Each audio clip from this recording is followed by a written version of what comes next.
Block 1. The Unquestioned Tide. December 8, 1941. The world awoke to a new reality, one painted in the stark colors of conflict and uncertainty. In the vast expanse of the Pacific Ocean, a tide had turned, not gradually, but with the sudden, shocking force of a tsunami.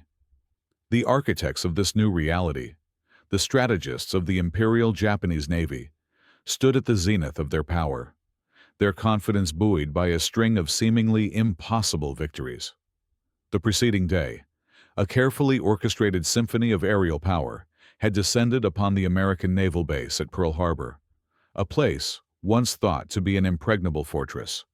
The results were staggering, a testament to meticulous planning and audacious execution. The heart of the United States Pacific Fleet had been dealt a severe blow.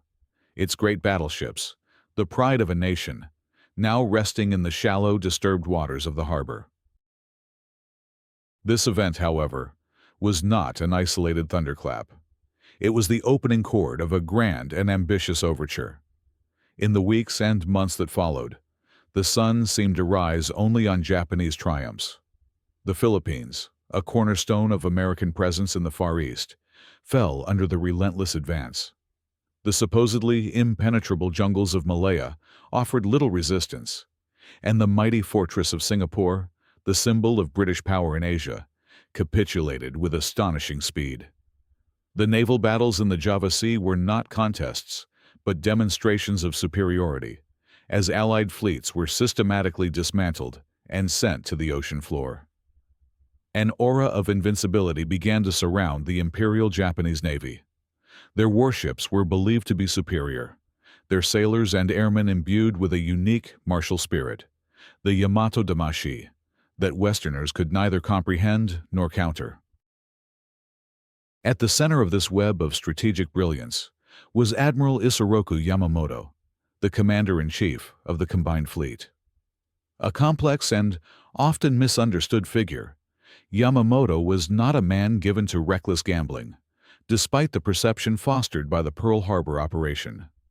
He was a meticulous planner, a student of history, and a man who understood, perhaps better than any of his contemporaries, the immense industrial power that slumbered within the United States.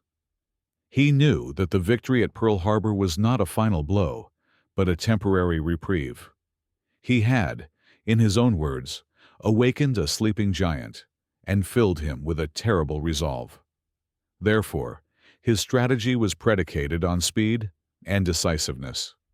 He believed that Japan had a finite window of opportunity, a period of perhaps 6 months to a year, to achieve its objectives and consolidate its gains before the full weight of American industrial might could be brought to bear.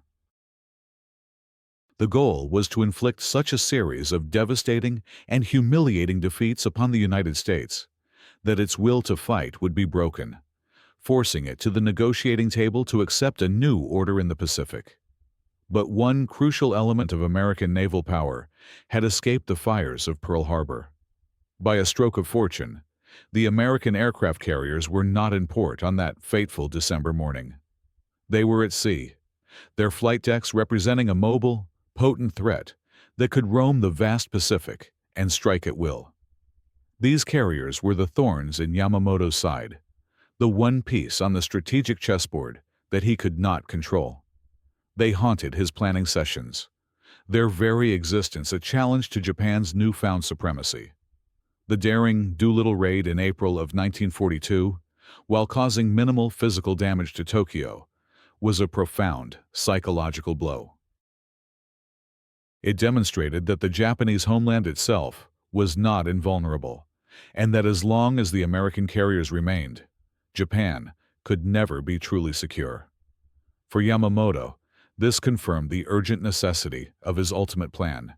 He needed to engineer one final, decisive battle, a naval cannot, that would annihilate the remaining American carriers and permanently eliminate the United States as a naval power in the Pacific. He needed to choose a location so strategically vital to the Americans that they would have no choice but to commit their entire remaining fleet to its defense. The plan he conceived was as brilliant as it was complex. A multi-pronged operation designed to lure, trap, and destroy. It would be the culmination of all the lessons learned, the final move to checkmate his opponent. He pored over maps, his staff working tirelessly to calculate fuel consumption, cruising speeds, and aircraft ranges. The operation was given a simple, almost mundane code name: Operation MI. The target, selected for its perfect strategic placement, was a tiny atoll, a mere speck of sand and coral in the middle of the immense Pacific. It was a place called Midway. Yamamoto was confident, and with good reason. His forces were larger, his ships more numerous, and his airmen were seasoned veterans, the undisputed masters of carrier warfare. He believed his communications were secure, his intentions cloaked in a complex code that the enemy could not possibly decipher. From his perspective, the American fleet would be sailing into a perfectly laid trap, a grand ambush from which there could be no escape. The stage was being set for the greatest naval battle in history, a clash that would determine the fate of the Pacific. And as the powerful ships of the Imperial Japanese Navy began to gather, casting long shadows over the waters of the inland sea, a quiet and profound certainty settled over the high command. They were on the cusp of a victory that would echo through the ages, a victory that would secure their empire for 1,000 years. The tide of war, they believed, was an unstoppable force, and it was flowing entirely in their favor. Block 2. The Grand Design. The genesis of Operation MI was rooted in Admiral Yamamoto's deep understanding of both strategic risk and the psychology of his adversary. He knew that the American spirit, though wounded, was far from broken. The industrial heartland of the United States was a colossal engine of production, and with each passing day, it churned out more ships, more planes, and more trained personnel. Time was a luxury Japan did not have. The strategy of a decisive battle was a cornerstone of Japanese naval doctrine, a philosophy that envisioned a single, climactic engagement that would decide the outcome of a war. Yamamoto's plan for Midway was the ultimate expression of this doctrine, a masterpiece of strategic complexity designed to ensure that the impending clash would be fought on his terms. His goal was nothing less than the complete and utter destruction of the United States Pacific Fleet, particularly its precious and elusive aircraft carriers. To achieve this, he envisioned a repeat of the success of Pearl Harbor, but on a grander scale. Instead of a surprise attack on a stationary fleet in port, he would orchestrate a surprise encounter on the open ocean, where his veteran pilots and superior numbers would surely prevail. The centerpiece of this grand design was the Kido Butai, the first carrier striking force, commanded by the brilliant but more conventional Vice Admiral Chuichi Nagumo. This was the same force that had executed the Pearl Harbor attack with such devastating precision. It comprised 4 of Japan's finest fleet carriers: the Akagi, Yamamoto's former flagship; the Kaga, a converted battleship with a massive air group; and the 2 swift sister ships, the Soryu and the Hiryu. Combined, their flight decks would carry a formidable force of over 248 modern combat aircraft, piloted by the most experienced and skilled naval aviators in the world. These were the victors of a dozen battles, men who had honed their craft in the skies over China, the Philippines, and the Indian Ocean. Their confidence, like that of their commanders, was absolute. But the carriers were only the tip of the spear.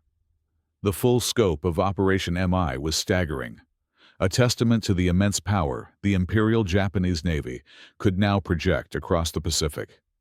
Supporting the carrier force was a massive fleet of surface combatants. The main body, commanded by Yamamoto himself, from the bridge of the super battleship Yamato, the largest and most powerful warship in the world, included a total of 7 battleships, their heavy guns intended to deliver the final blow to any crippled American ships. A fleet of 15 cruisers, both heavy and light, along with more than 40 destroyers, formed a protective screen and provided additional firepower. Submarines were deployed in a wide cordon to detect and ambush the approaching American forces. In total, nearly 200 ships and close to 20,000 men were committed to the operation. It was the most powerful naval armada ever assembled in the history of naval warfare. Yamamoto's plan was a complex ballet of moving parts, a symphony of naval power conducted across thousands of square miles of ocean. A key element, crucial to its success, was deception. He knew he had to divert American attention and resources away from the true objective. To this end, a secondary operation was planned, a simultaneous, but smaller, attack on the Aleutian Islands, off the coast of Alaska. This northern force, which included 2 light aircraft carriers, was intended to act as a decoy. Yamamoto calculated that the Americans, fearing an attack on the North American mainland, would be forced to split their already outnumbered fleet, sending a significant portion north to counter this apparent threat. By the time they realized the Aleutian attack was merely a feint, the main Japanese fleet would have already sprung its trap at Midway. The island of Midway itself was the bait. Located roughly halfway between Asia and North America, it was a vital strategic outpost for the United States, an unsinkable aircraft carrier that extended America's defensive perimeter far into the Pacific. Its loss would be a catastrophic blow, opening the door for a potential attack on Hawaii itself. Yamamoto was certain that the Americans could not, allow Midway to fall without a fight. They would be forced to commit their carriers, and in doing so, they would walk directly into his meticulously prepared ambush. The final, critical element underpinning the entire operation was the assumption of absolute security in their communications. The Imperial Japanese Navy communicated using a sophisticated cryptographic system known as JN-25. It was a complex code, regularly updated, which the Japanese High Command believed to be unbreakable. They transmitted their plans, their orders, and their dispositions with confidence, secure in the knowledge that the enemy was deaf to their intentions. This belief in their code's integrity was not just a technical assumption, it was an article of faith. It allowed Yamamoto to orchestrate his complex, multi-fleet operation with the assurance that his movements were invisible, his grand design a complete secret. As the various fleets departed from their anchorages in Japan and began their long journey across the Pacific, a sense of historic purpose permeated the crews. They were part of an invincible force on a mission to deliver the final, decisive blow. From the lowest-ranking sailor swabbing the decks to Admiral Yamamoto on the bridge of his magnificent flagship, there was a shared belief that they were sailing toward their destiny. The plan was perfect. The forces were overwhelming. The element of surprise was, they believed, entirely on their side. The complex gears of Operation MI were turning, and in the minds of its creators, the outcome was already a foregone conclusion. Block 3. The Listeners in the Dungeon. While the great steel behemoths of the Japanese fleet plowed eastward through the Pacific swells, a very different kind of war was being waged thousands of miles away, in a place devoid of sunlight and the scent of salt air. This battle was not fought with guns or torpedoes, but with pencils, paper, and the relentless application of human intellect. The arena was a windowless, soundproofed basement at Pearl Harbor, the headquarters of the Pacific Fleet. This subterranean complex, officially known as the Combat Intelligence Unit, but colloquially referred to as the Dungeon, was the home of Station Hypo, the United States Navy's cryptanalytic outpost for the Pacific. Here, in the cool, artificially lit quiet, a small, dedicated team of men and women worked around the clock, engaged in a silent, high-stakes duel with their unseen counterparts in Japan. At the heart of this extraordinary group was Commander Joseph Rochefort, a brilliant, eccentric, and often cantankerous officer, Rochefort was a naval anomaly. He was an intelligence officer who preferred to work in a bathrobe and slippers, a man whose mind moved with a speed and agility that often left his more conventional superiors bewildered. He was not a cryptographer by formal training. He was a Japan specialist, a fluent speaker of the language who had spent years in Tokyo as a diplomatic attaché. This linguistic and cultural understanding gave him a unique advantage, an intuitive feel for the mindset of the enemy that no amount of purely mathematical analysis could provide. He led a team of equally unconventional and brilliant individuals, linguists, mathematicians, and even a musician who had a knack for recognizing patterns in seemingly random strings of characters. Their task was immense, their resources limited, and the pressure upon them was almost unbearable. Their primary target was the Japanese Naval Code, JN-25. The Japanese were correct in their assessment that the code was incredibly complex. It was a super-enciphered system, meaning that messages were first encoded using a massive codebook containing tens of thousands of five-digit number groups, each representing a word or phrase. This encoded message was then further scrambled using a second set of additive tables, which were changed on a regular basis. To an outsider, the intercepted transmissions were nothing but a meaningless jumble of numbers, a torrent of digital static. Breaking such a system was like trying to solve a crossword puzzle, where the clues were in a language you didn't know and the grid changed shape every day. By early 1942, however, Rochefort's team at Station Hypo, in concert with other Allied intelligence units in Washington and Australia, had begun to make progress. It was a painstaking, frustrating process. They didn't break the code in the cinematic sense of a single eureka moment. Instead, they slowly, painstakingly chipped away at its defenses. They recovered fragments of a codebook from a downed aircraft. They identified recurring patterns in the message headers, which gave them clues about the sender and recipient. They learned to recognize the fist of individual Japanese radio operators, the unique rhythm and style of their Morse code transmissions, which helped them track specific ships even when their call signs changed. Rochefort and his team were like intellectual archaeologists, sifting through mountains of intercepted data, looking for tiny fragments of meaning. They began to build a partial dictionary, associating certain five-digit groups with specific words: battleship, destroyer, east, attack. They could read snippets, isolated phrases, like looking at a newspaper through a series of small pinholes. They could not read the full text of the messages, but they could often discern the general gist, a process they called traffic analysis. They could tell who was talking to whom, how frequently, and from what general location.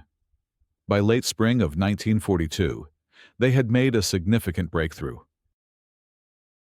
They had managed to reconstruct enough of the current version of the JN-25 codebook, designated JN-25B, to read approximately 10 to 15% of a given message.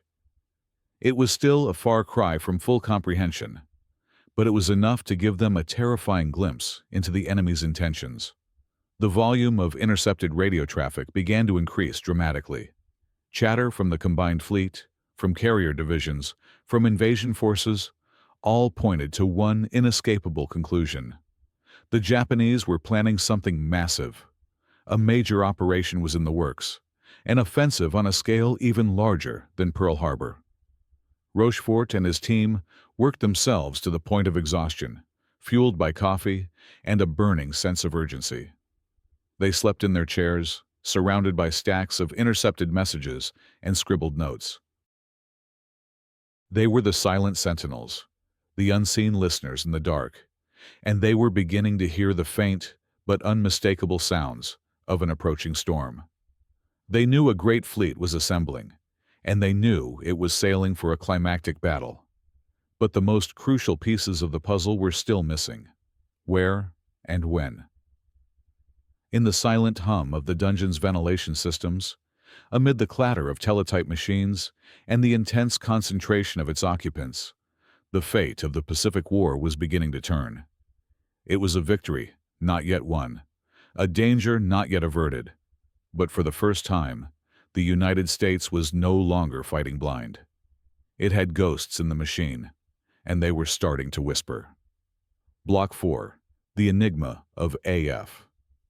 The intercepts pouring into Station Hypo painted a picture of immense and growing naval activity. The fragments of decrypted messages, combined with the patterns of radio traffic, confirmed that Admiral Yamamoto was marshalling the full strength of the combined fleet. Rochefort's team could identify the call signs of major commands, track the assembly of carrier divisions, and even estimate the rough composition of the fleets. They knew that a main carrier striking force, an invasion force, and multiple support groups were all preparing to set sail. The sheer scale of the mobilization was breathtaking and deeply alarming. It was clear that this was not a minor raid or a regional operation. This was the grand, decisive battle that Yamamoto had long sought. The whispers from the ether had become a steady, ominous hum. But a critical piece of information remained shrouded in cryptographic fog: the objective. Within the partially decrypted messages, one two-letter designator appeared again and again, linked to the main thrust of the Japanese offensive. The location was codenamed AF. The identity of AF became the single most important and furiously debated question in the Allied intelligence community. The fate of the Pacific Fleet, and perhaps the entire war in the Pacific, hinged on solving this two-letter riddle. To Rochefort, sitting in his subterranean office in Pearl Harbor, the answer seemed logical, almost obvious. He had been meticulously tracking Japanese naval communications for years. He had an unparalleled feel for their strategic thinking, their operational patterns, and their priorities. Considering its strategic location, its importance as a forward base, and its symbolic value, Rochefort was convinced that AF could only be one place: Midway Island. He built his case with the methodical precision of a scholar. He pointed to the composition of the Japanese fleet, which included a large troop transport contingent, unnecessary for a simple naval raid, but essential for a full-scale invasion of an island. He noted the projected operational timelines and fuel requirements, which pointed to a target at Midway's approximate distance from Japan. He argued that from a Japanese perspective, Midway was the perfect lure, the one piece of territory the United States Navy would be forced to defend at all costs. However, Rochefort's conviction was not universally shared. In Washington, D.C., the Navy's Cryptanalytic Unit, OP-20G, had a different interpretation. Influential figures within the naval intelligence hierarchy were skeptical of the relatively junior and decidedly unconventional commander in Hawaii. They had their own theories. Some believed AF was a target in the Aleutian Islands, a theory seemingly supported by the diversionary force Yamamoto was sending north. Others feared a more audacious strike, perhaps against Hawaii itself, or even the west coast of the United States. The debate grew heated, carried on through terse, coded cables sent between Pearl Harbor and Washington. Each side presented its evidence, its analysis, its interpretation of the cryptic signals. For Admiral Chester Nimitz, the newly appointed Commander-in-Chief of the U.S. Pacific Fleet, this was a moment of immense pressure. He was faced with a momentous decision, one that would require him to risk his entire remaining fleet, his 3 precious aircraft carriers, on the word of his intelligence officers. But his intelligence officers were giving him conflicting advice. If he believed Rochefort and sent his fleet to Midway, but the real attack came in the Aleutians or against Hawaii, he would leave those areas vulnerable and his carriers would be in the wrong place. If he believed the Washington analysts and split his forces or held them back to defend Hawaii, but the Japanese were indeed heading for Midway, the island would be lost, and a golden opportunity to ambush the enemy would be squandered. Nimitz, a calm, measured, and deeply intuitive leader, had developed a profound respect for Rochefort's work. He had seen firsthand the value of the intelligence coming out of Station Hypo. He was inclined to trust the man on the ground, the specialist who was living and breathing the Japanese codes day and night. But a commander of his stature could not base a decision of this magnitude on a hunch or a personal inclination. He needed proof. He needed certainty. The pressure on Rochefort and his team became almost inhuman. They were no longer just codebreakers. They were advocates in a high-stakes court of opinion. They redoubled their efforts, poring back over old intercepts, searching for any scrap of evidence, any forgotten clue that might corroborate their theory. They knew that AF was the key, and that failing to unlock its meaning would have catastrophic consequences.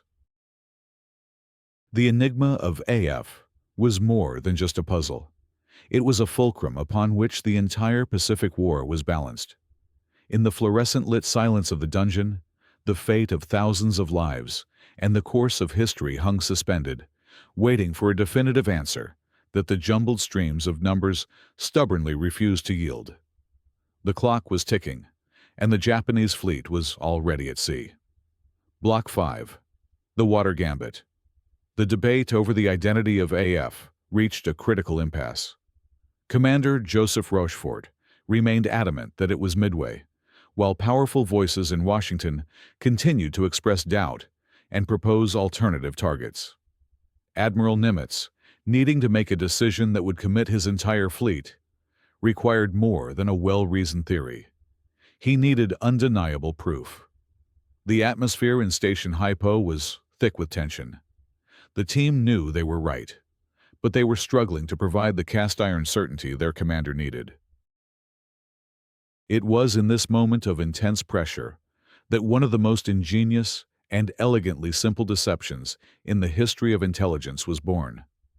The idea, conceived by Rochefort and one of his key lieutenants, Jasper Holmes, was to turn the Japanese intelligence-gathering network against itself. They couldn't force the Japanese to reveal their plans in a fully decrypted message, but perhaps they could trick them into confirming the identity of AF through their own communications. The plan was audacious in its simplicity. They would use a secure underwater cable to send a message to the naval garrison on Midway Island. The instructions were highly unusual. The base was to use an insecure radio circuit, one they knew the Japanese were monitoring, to broadcast an uncoded message in plain English. The message was to state that the island's freshwater distillation plant had suffered a serious breakdown, and that they were critically short of fresh water. It was a carefully chosen piece of false information. A water shortage was a plausible and serious problem for a remote island garrison, one that would likely be reported up the chain of command as a matter of logistical importance.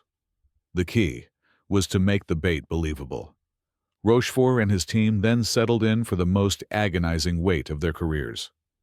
Their eyes were now metaphorically glued to the Japanese radio frequencies, their ears tuned for any whisper, any echo of their planted story.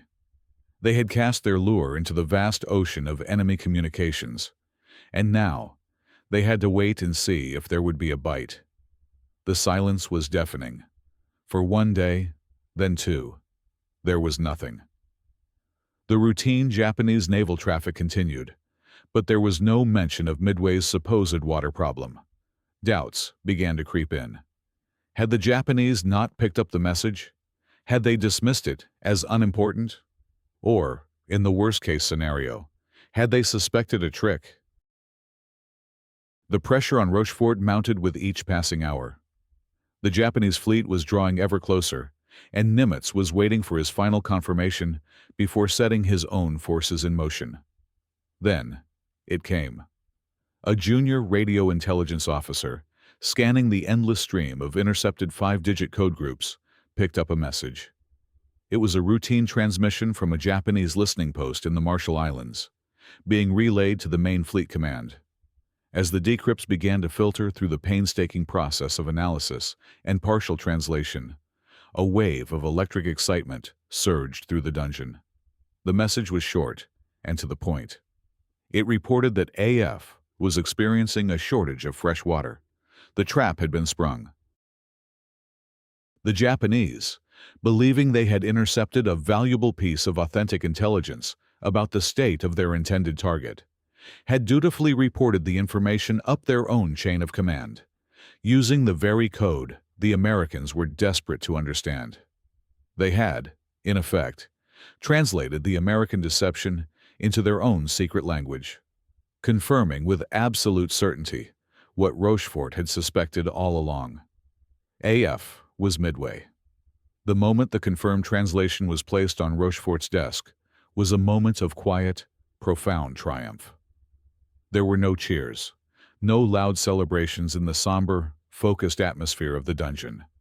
There was only the immense, collective sigh of relief and the immediate, crushing weight of what this knowledge now meant. The intellectual puzzle was solved, but the terrible reality of the impending battle was now starkly clear. Rochefort immediately contacted Admiral Nimitz's headquarters. The message was relayed to the Admiral himself, who was in a meeting with his staff. When he received the news, Nimitz's calm demeanor did not change, but those in the room could sense a shift, a crystallization of purpose. The ambiguity was gone. The gamble had paid off. He now knew, with a certainty that few commanders in history have ever possessed, the exact time, place, and objective of his enemy's main attack. The water gambit had done more than just identify a location. It had validated the entire code-breaking effort at Station Hypo. It had given Nimitz unshakable faith in his intelligence, and it had armed him with the single most powerful weapon in warfare: foreknowledge.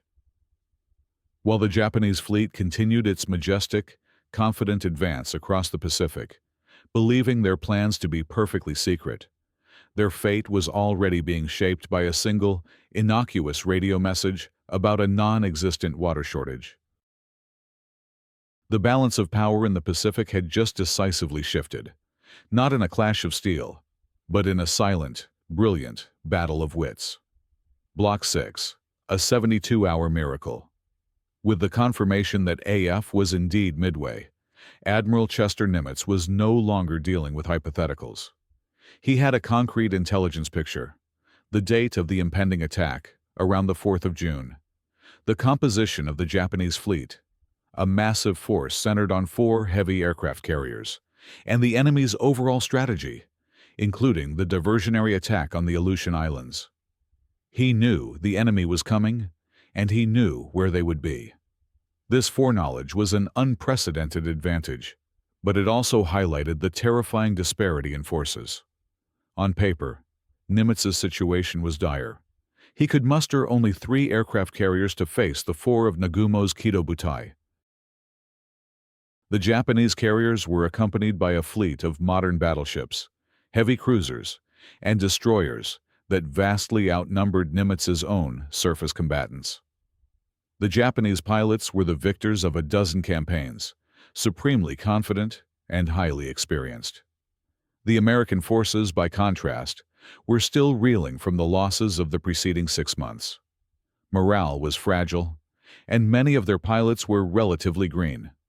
A straight, toe-to-toe slugging match with the Japanese fleet would be suicidal. Nimitz knew his only hope was to turn his intelligence advantage into a tactical one. He had to set his own trap. He would not be drawn into chasing the Aleutian decoy. He would ignore the overwhelming numbers of Japanese battleships, which were largely irrelevant without air cover. He would focus all his efforts on a single objective: the 4 Japanese carriers. His plan was simple and daring. He would gather his 3 carriers, the USS Enterprise, the USS Hornet, and the USS Yorktown, and place them in a position of ambush to the northeast of Midway, a location designated Point Luck. There, they would lie in wait, hidden by the vastness of the ocean, ready to strike the Japanese carrier force when it was most vulnerable, likely as it was engaged in launching or recovering its aircraft for the initial strike on Midway Island. However, there was a critical problem with this plan. He only had two fully operational carriers.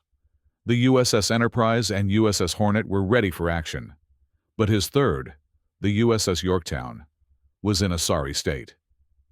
Just weeks earlier, during the Battle of the Coral Sea, the Yorktown had been badly damaged. A Japanese bomb had pierced its flight deck, causing extensive internal damage and fires. She had limped back to Pearl Harbor, her crew exhausted, her structure weakened. Naval engineers who inspected the damage gave a grim assessment. The necessary repairs would take at least 90 days, perhaps longer. The Yorktown, it seemed, would be sitting in dry dock when the most important battle of the war was fought. Nimitz refused to accept this verdict. He met with the shipyard commanders at Pearl Harbor, his calm demeanor masking an iron will. He looked at the engineers and the shipyard workers and told them that he did not have 90 days. He did not have 30 days. He needed the ship back in 72 hours. It was an impossible demand. The scope of the work was immense. The damage was not just superficial. Internal frames were bent, compartments were flooded, and electrical systems were fried. But the urgency of Nimitz's request and the dawning realization of what was at stake galvanized the workforce at the Pearl Harbor Naval Yard. An army of over 1,400 skilled workers descended upon the crippled carrier. They did not just work, they attacked the ship with a controlled fury. Repair crews swarmed over every deck, their welding torches casting an eerie glow through the day and night. They did not stop to rest or sleep. They worked in continuous shifts, crawling through smoke-blackened corridors and twisted metal. They did not have the time to replace entire sections of damaged steel beams, as regulations required. Instead, they cut out the warped sections and welded in reinforcing plates. They patched the flight deck, rewired essential circuits, and tested the ship's systems with a desperate haste. It was a frantic, around-the-clock effort, a symphony of hammering steel, shouting foremen, and the hiss of acetylene torches. They were not just repairing a ship. They were infusing it with their own determination. In an astonishing feat of engineering and sheer willpower, they did the impossible. In just under 72 hours, the USS Yorktown, patched, scarred, but battle-ready, steamed out of Pearl Harbor under her own power. She was not fully repaired. Some compartments remained sealed, and she still trailed a faint slick of oil. But her flight deck was operational, her engines were turning, and her anti-aircraft guns were manned. She was a testament to the industrial might and resilient spirit that Yamamoto had so feared. As the Yorktown joined the Enterprise and Hornet and set a course for Point Luck, Nimitz had his full complement of 3 carriers. The numbers were still not in his favor, but the odds had improved from impossible to merely daunting. He had his trap, and he had the ships to spring it. The race against time had been won, not by the swiftness of ships across the ocean, but by the relentless, non-stop labor of 1,400 men in the heart of Pearl Harbor. The stage was now fully set for the confrontation that would decide the fate of the Pacific. Block 7. The Unwitting Advance. As the American carriers steamed towards their clandestine rendezvous at Point Luck, the vast and powerful armada of the Imperial Japanese Navy was proceeding with a majestic and unwavering confidence.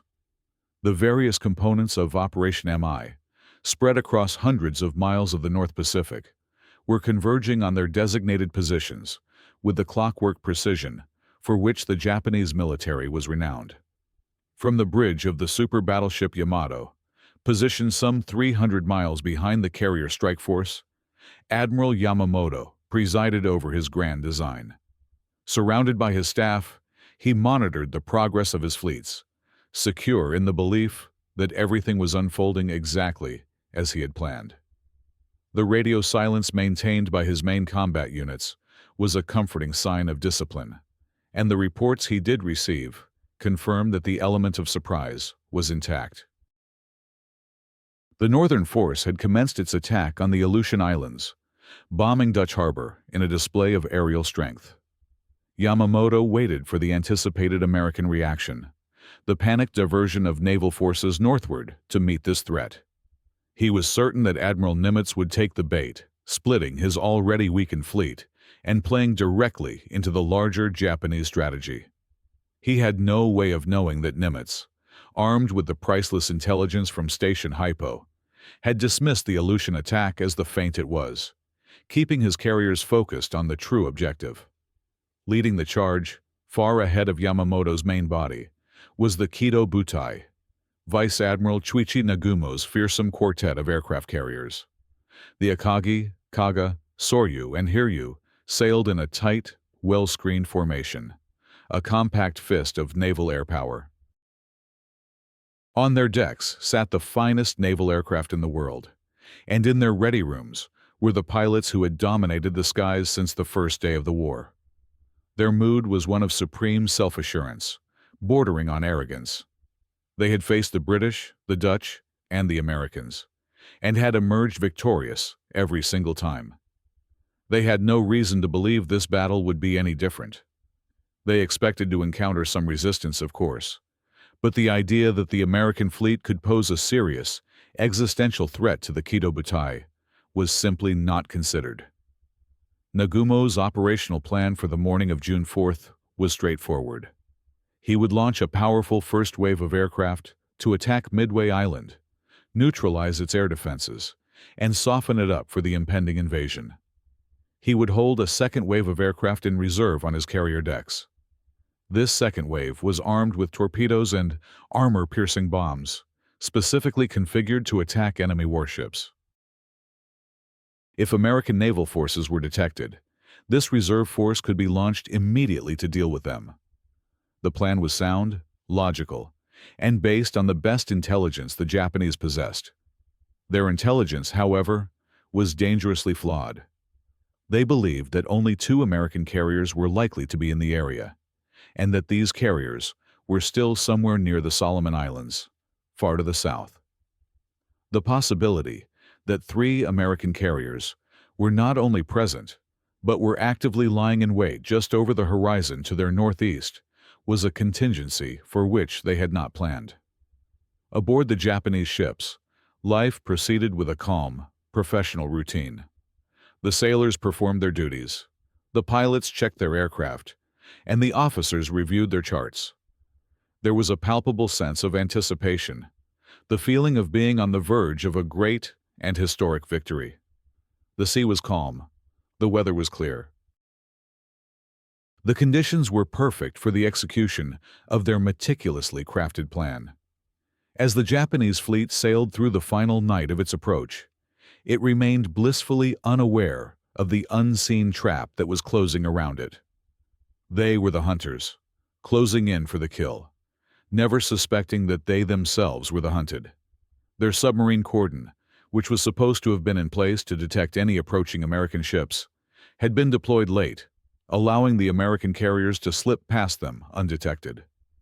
Their aerial reconnaissance patterns, while extensive, were not comprehensive enough to cover the sector to the northeast, the very sector where their nemesis lay in wait. Every assumption upon which their complex plan was built, the assumption of surprise, the assumption of superior forces, the assumption of a divided and reactive enemy, was fundamentally wrong. They were sailing into the most consequential naval battle of their history, blind to the true nature of the situation. The grandeur and power of the Japanese fleet were undeniable, a magnificent spectacle of naval might. But it was a power directed by a flawed understanding, a strength guided by a false reality. In the pre-dawn darkness of June 4th, as the first alarm sounded on the Japanese carriers, signaling the pilots to man their planes for the strike on Midway, the feeling was not one of dread, but of exhilaration. The final act was about to begin, and they were confident they would be its undisputed masters. Block 8. A turn of fate in 5 minutes. The dawn of June 4th, 1942, broke clear and bright over the Central Pacific. On the flight decks of the 4 Japanese carriers, the air thrummed with the sound of engines warming up. In a display of practiced efficiency, 108 aircraft, bombers, dive bombers, and fighters were launched into the morning sky, forming up and heading southeast towards Midway Island. Aboard the flagship Akagi, Vice Admiral Nagumo watched them go, confident that the first phase of his operation was proceeding exactly as planned. The attack on Midway was powerful and destructive, but the island's defenders, forewarned of the attack, put up a fierce resistance. The American aircraft based on the island, a motley collection of older fighters and bombers, rose to meet the Japanese planes. They were hopelessly outmatched by the superior Japanese Zero fighters and the skill of the veteran pilots, and they suffered grievously for their bravery. But their sacrifice was not in vain.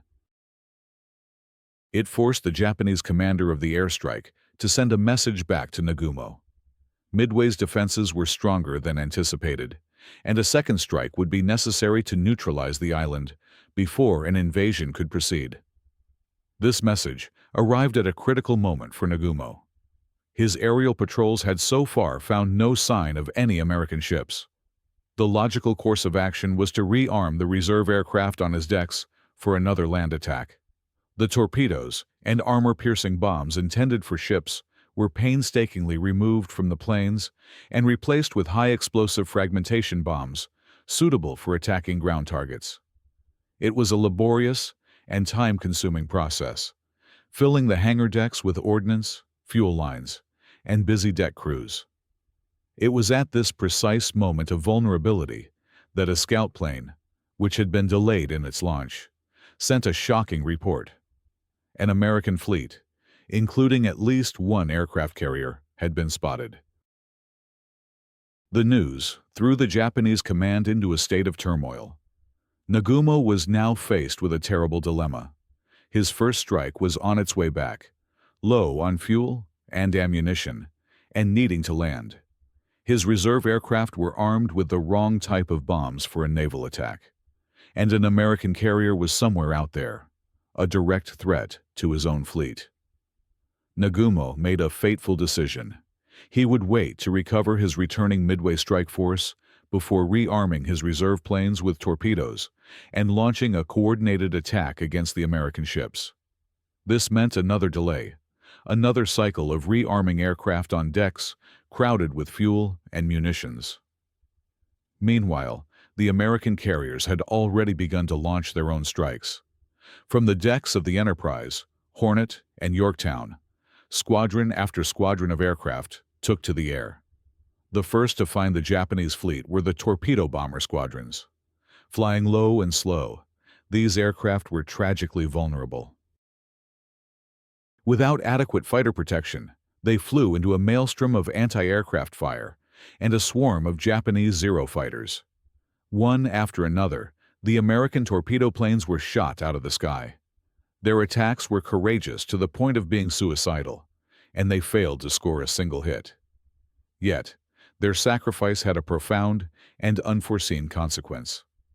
In their relentless pursuit of the low-flying torpedo planes, the Japanese fighter patrols were drawn down to sea level, leaving the skies at high altitude dangerously exposed. It was at this exact moment, around 10:20 in the morning, that a different kind of American aircraft arrived on the scene. 3 squadrons of dauntless dive bombers, 1 from the Yorktown and 2 from the Enterprise, had been searching for the Japanese fleet. One squadron, led by Commander Wade McCluskey, had been flying to the limit of its fuel, on the verge of turning back, when McCluskey spotted the wake of a lone Japanese destroyer heading northeast. In a moment of inspired intuition, he guessed the destroyer was racing to rejoin its main fleet, and he changed his squadron's course to follow it. This single decision changed the course of the war. At 10:22, McCluskey's dive bombers, along with those from the Yorktown, broke through the clouds and found themselves directly above the 4 Japanese carriers. The scene below was one of perfect, terrible vulnerability. The Japanese Combat Air Patrol was out of position, struggling to regain altitude. The carrier decks were crowded with aircraft being refueled and rearmed for the coming strike against the American ships. They were, in effect, floating powder kegs. The American dive bombers began their steep, screaming descent. One after another, they plunged towards the unsuspecting ships below. Within the space of 5 minutes, the tide of the Pacific War was irrevocably turned. Bombs struck the flagship Akagi, turning its flight deck into a fiery inferno. The Kaga was hit multiple times, racked by a series of massive internal explosions that tore the ship apart. The Soryu was also struck, and was quickly engulfed in uncontrollable flames. In less time than it takes to drink a cup of tea, 3 of Japan's most powerful aircraft carriers, the very ships that had attacked Pearl Harbor, were transformed into burning, helpless hulks. The victory was so sudden, so total, and so catastrophic for the Japanese that it seemed to defy logic. It was a turn of fate, a confluence of luck, sacrifice, and timing that could never be replicated. Block 9. The Shattered Sword. Aboard the flagship Akagi, the chaos was absolute. The bombs from the American dive bombers had ignited the fuel and munitions that were stacked on the hangar deck, creating a chain reaction of devastating explosions. Vice Admiral Nagumo, who had been on the bridge, was stunned, his mind unable to process the sheer speed and totality of the disaster. His flagship was a raging inferno, its communications destroyed, its flight deck a twisted mass of burning wreckage. His staff had to plead with him to abandon the ship, to transfer his flag to a light cruiser so he could continue to command the fleet. He left reluctantly, a man in a state of profound shock, the architect of so many victories now witnessing the ruin of his own force. The news that reached Admiral Yamamoto, far to the rear on the battleship Yamato, was sporadic, confusing, and deeply disturbing. The strict radio silence that had been a hallmark of the operation's security now became a crippling liability. For hours, Yamamoto and his staff struggled to piece together a clear picture of what had happened to the Kido Butai. Initial reports were fragmentary. A carrier hit, another on fire. But as the afternoon wore on, the grim reality became undeniable. 3 of his 4 frontline carriers were lost, sunk, or sinking, their priceless aircrews gone with them. There was, however, one glimmer of hope for the shattered Japanese fleet. The 4th carrier, the Hiryu, commanded by the determined Rear Admiral Taman Yamaguchi, had survived the initial onslaught. Hidden by a rain squall, it had escaped the notice of the American dive bombers. Yamaguchi was a warrior of the old school, and he was not about to retreat. Gathering his remaining aircraft, he launched a desperate counterattack. The Hiryu's planes located the American fleet and focused their attack on the carrier that had been a thorn in their side since the Battle of the Coral Sea, the USS Yorktown. Twice the Japanese planes attacked, and twice they found their mark. Torpedoes and bombs struck the Yorktown, leaving it severely damaged and listing heavily. The order was given to abandon ship, and for a time, it seemed the Japanese had exacted a measure of revenge. But the American fleet was not yet finished. Scout planes from the now crippled Yorktown and the Enterprise had located the lone Hiryu. Admiral Raymond Spruance, who had taken command of the American carrier forces, knew he had to eliminate this final threat. A composite strike force was launched from the Enterprise and Hornet. In the late afternoon, they found the Hiryu as it was preparing to launch another strike. The scene from the morning was repeated. The American dive bombers plunged down, and the last of Nagumo's 4 carriers was hit repeatedly. It too was quickly engulfed in flames, a funeral pyre for its crew and the hopes of the Imperial Japanese Navy. Admiral Yamaguchi, choosing to share the fate of his ship and his men, remained on the bridge as the Hiryu went down. With the loss of all 4 of his carriers, Admiral Yamamoto's grand plan was in ruins. The bait, Midway Island, had not been taken. The American fleet, which was supposed to have been lured into a trap, had instead turned the tables and sprung its own. The overwhelming surface fleet of battleships and cruisers that Yamamoto commanded was now impotent. Without air cover, they were simply targets. In the dead of night, his hopes for a decisive battle dashed.